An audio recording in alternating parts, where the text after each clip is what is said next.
Hi, thanks for coming on here and checking out this painting. And this painting is called Woven in Light. I forgot which one I was on.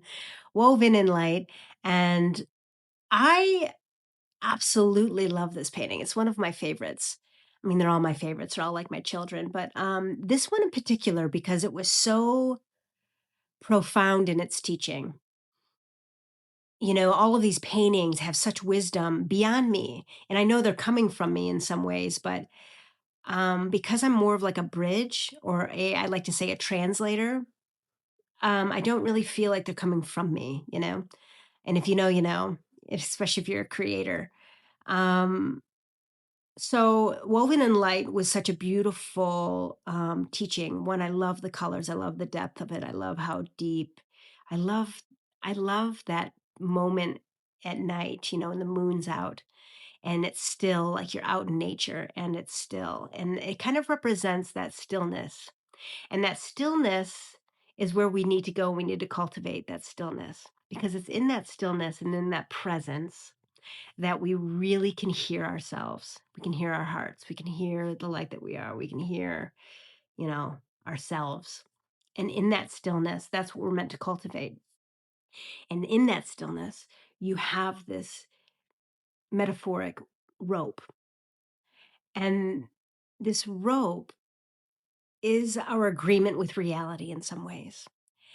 And we are meant to weave, like we're meant to kind of cultivate a reality. And that's why in other paintings, I talk about how important it is to unravel your subconscious because our subconscious can kind of dictate how we see reality and what then is created, our experiences.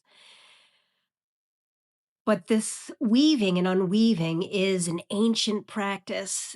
Um, Even in older cultures, even Native Americans and, even in Turkey, Islamic cultures, all sorts of different cultures, weaving is very symbolic of that process.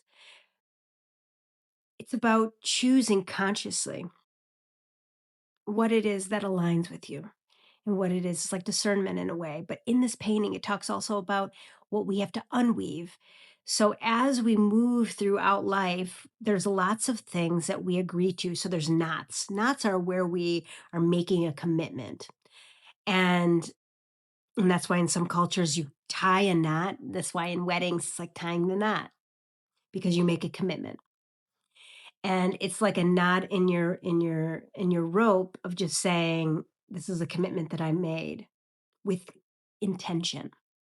And throughout your life, you might have agreed to a commitment and then you have to unweave from it. So you have to consciously unweave from that, unravel from that.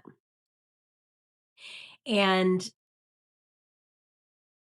in this painting, it really talked about in that moment of those knots, in the moment of conflict. And it was really teaching me about conflict. In the moment of conflict, when you might have a knot, it's a spiritual commitment. Like you have a spiritual commitment to really understand forgiveness. And if you are really wanting to understand forgiveness, you have to have an experience that you need to be you need to forgive somebody for.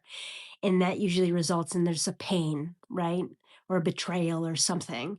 So if you're wanting to learn forgiveness, there's the other side of it, right? An opportunity is born for forgiveness.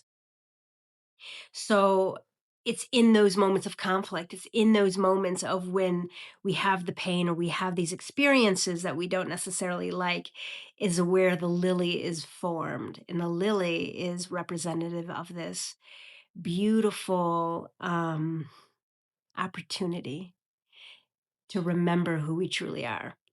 So it's this idea around kind of integrating your shadow or learning from the darkness or seeing the light in the dark, but you can't fake it. You have to have that stillness and you have to really show up honestly for how you feel. This is not a mental process. This is an embodiment of your mental process and your emotional process and your spiritual process and all of these things. And no matter what your religion is, spiritual means just knowing who you are, that you are human being having a spiritual experience, an evolution, like we're consciousness itself, we're light itself. And it has so many different forms, and you might not even agree with that, and that's okay. Um, but it is about when you tap into understanding how to weave and unweave and finding the beauty in that process of this human experience. That gives you the foundational elements of reality itself, and that's why there's all these, yes, the platonic solids, which is basically the building blocks of reality itself, and this ribbon also represents endings and beginnings, and, as we really recognize the power that we have an impact on that. It really starts moving you into this other dimensional plane of awareness, of consciousness. Um And the flowers also can be what is kind of driving this entire ribbon or thread or whatever. Flowers represents authenticity in your essence, and in stillness, you discover what that is. So, so much more to this painting. Thank you so much for watching. See you next time.